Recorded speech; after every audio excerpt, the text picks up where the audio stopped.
This is for a 1998 Ford Mustang GT 2-valve single overhead cam, and this is to replace the alternator.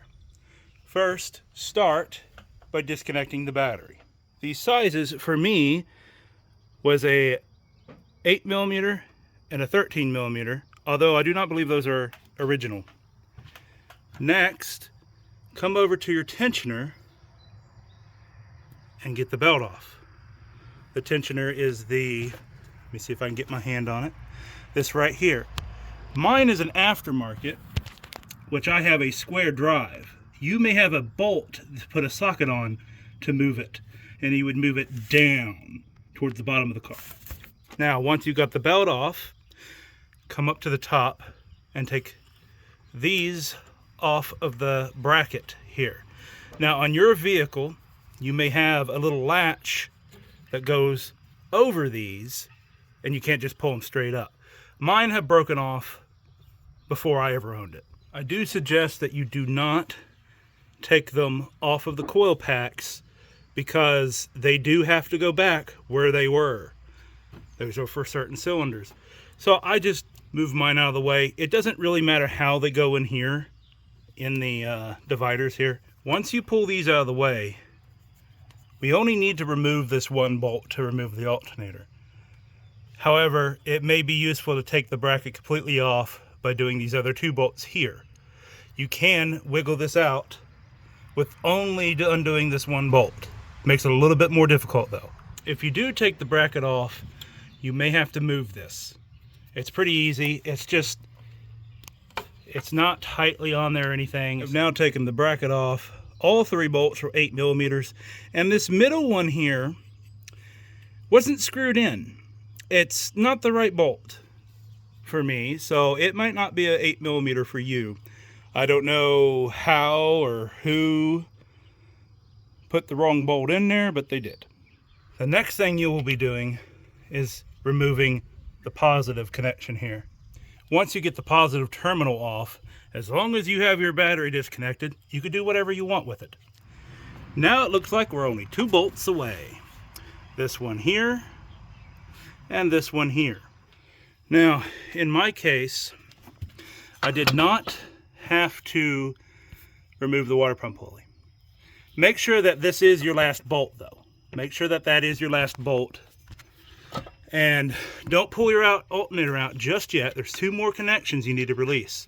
And it's easier to do once it's out like this, because you've got this big coolant thing in the back, a little bracket, crossover, whatever you want to call it. Now to remove these, this particular one, you just need to pry up on the end down here.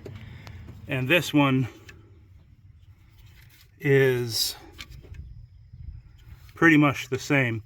You just need to pry up on it, and I'll show you how I'll do that. Get yourself a little flathead screwdriver. See if I can show this on camera at the same time. I don't like doing this. You want to put it in the side, behind the side here, and twist the screwdriver a little bit. And when you twist the screwdriver, hopefully this will show, it'll move that. Turn the light on, see if that helps. Yeah. When you twist the screwdriver, it'll move that back and move it off that pin. See that thing in the middle between them? And then with your other hand, you'll have to pull up on the connector. So I gotta put the phone down. And now it's off. Okay, so the backs look relatively the same, a little bit different. Front looks relatively the same.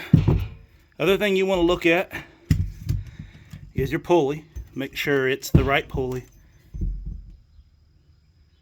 It looks correct to me. And that's it. I don't like that. That's probably just the new. That was bad. Yeah. This here, this noise, that's probably just the brushes. Does this thing have brushes? Do alternators have brushes? I don't know. Answers in the comments. Do alternators have brushes? I actually don't know. I always kind of thought they did. Now we do the opposite, and we put the alternator in. Starting with that first bolt on the bottom right. Your connections first.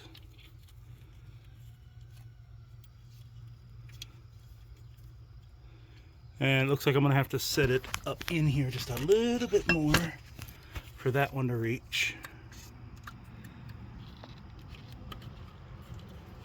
Nice. I broke the connector on this one. Will you stay in there? Yeah, it takes an awful good little bit of force for that to pull off. It even clicks in. I think it'll be fine. If you don't have a ratcheting wrench or a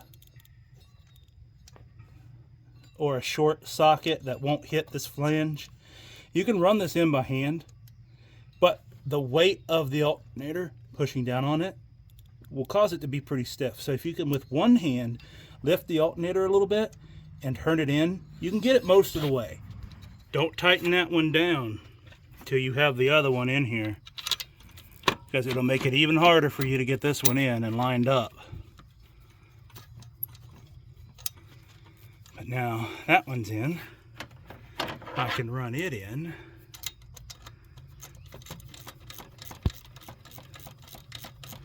And then I need to put the bracket on as well, because of this bolt right here. I have to have some play in the alternator for these 3 bolts to line up. So you want to not tighten this all the way down. Leave a little bit of room until you get that bracket on and mostly tightened, then tighten these down. Okay, so once you get those 2 bolts in but not tightened down, put your top 2 bolts in, don't tighten them down yet, and then take your bolt that goes down in here and screw it in. In my case, there's nothing for it to screw to because it's not the right bolt. Oh, also, you'll want to put this on. It goes underneath the bracket. Do not tighten this bolt down too tight. It'll strip it quicker than you could say, oh fuck. Okay? Once it's tight, turn it just slightly more and leave it. Put your cap on, and it's done. Now tighten up your bolts. You can go ahead and tighten them down, snug them. Don't tighten them all the way, snug them, then snug these, then tighten these, then tighten these. Important little thing about the belt. Look at how the belt goes before you take it off. Write it on the ground. Just get a pen, something, write it on the ground. Write it on a piece of paper. Whatever. Write it in the orientation that it's going to be in. That way you don't have any ifs, ands, or buts about how that belt goes on. Now, I know this vehicle, I didn't have to do that. Some vehicles will have diagrams that show how to put the belt on. In fact, mine actually does. I didn't think it did, but it does. When you get your belt back on, make sure it's not on the edge of any of your pulleys. Take a good look at them. Make sure it's centered on them, not on a rib or a side or slightly falling off an idler. Everything looks right for me. Now we're on the last step. Well, second to last actually, because I need to put this back on. Alright, that's back on there. Now it's time to put this back on. When tightening down your battery, you only have to get it tight enough that you can't wiggle it. If you can't wiggle it, that's tight enough. I guess we can see if it starts. Let me jump in it. Now that battery might be drained. If it is, I'll put it on a charger.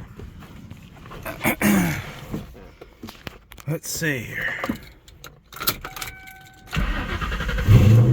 Nice.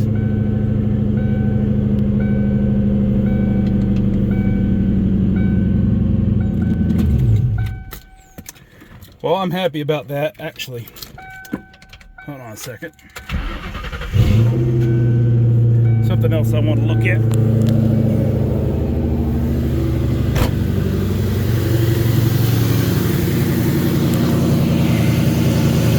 Oh, it's nice and quiet up here.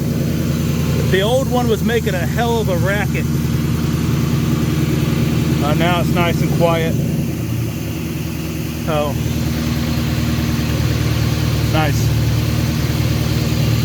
Anyway, that's all I've got for you. Y'all have a good day.